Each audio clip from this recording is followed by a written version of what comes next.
Hello everyone, অনুপমার কিচেনে welcome. বাড়িতে রান্না করেছিলাম ডুমুরের ঝাল।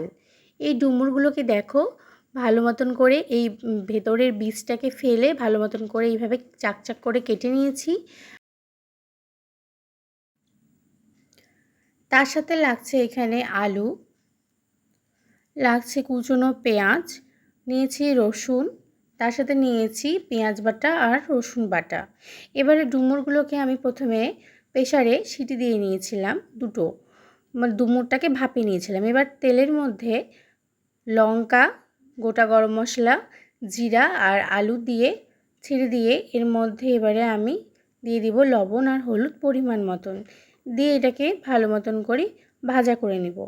এদিকে আমার ডুমুরটা সিদ্ধ হয়ে গেছে, ডুমুরটাকে আমি একটা বাটিতে তুলে নিয়েছি। আলুটা অল্প ভাজা হওয়ার পরে আমি এর মধ্যে কুচনো পেঁয়াজ আর কুচনো রসুন আমি দিয়েছি, দিয়েও আমি ভাজা করে নিয়েছি। ডুমুরগুলোকে ছেড়ে দিয়েছি, ছেড়ে দেওয়ার পরে এটাকেও আমি ভালো মতন করে কিছুক্ষণ ভেজে নেব।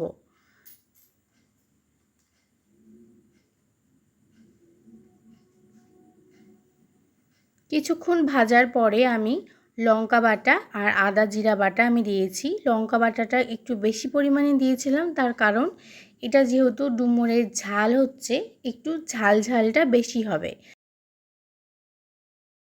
আমি ভালো মতন করে কষিয়ে নিয়েছি। কষানো হয়ে গেলে এবার সেদ্ধ হওয়ার জন্য আমি জল দিয়ে দিয়েছি।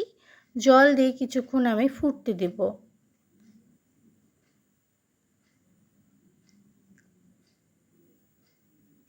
জল দিয়ে বেশ কিছুক্ষণ ধরে ফুটেছে, ফুটে দেখো একটু শুকিয়ে শুকিয়ে এসেছে।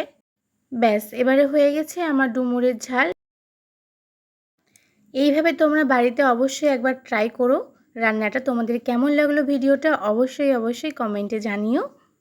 আমার ভিডিও ভালো লেগে থাকলে লাইক, কমেন্ট আর শেয়ার করে দিও। আর আমার চ্যানেলে নিত্য নতুন ভিডিও দেখতে চ্যানেলটিকে অবশ্যই সাবস্ক্রাইব করে রেখো। টাটা সবাইকে।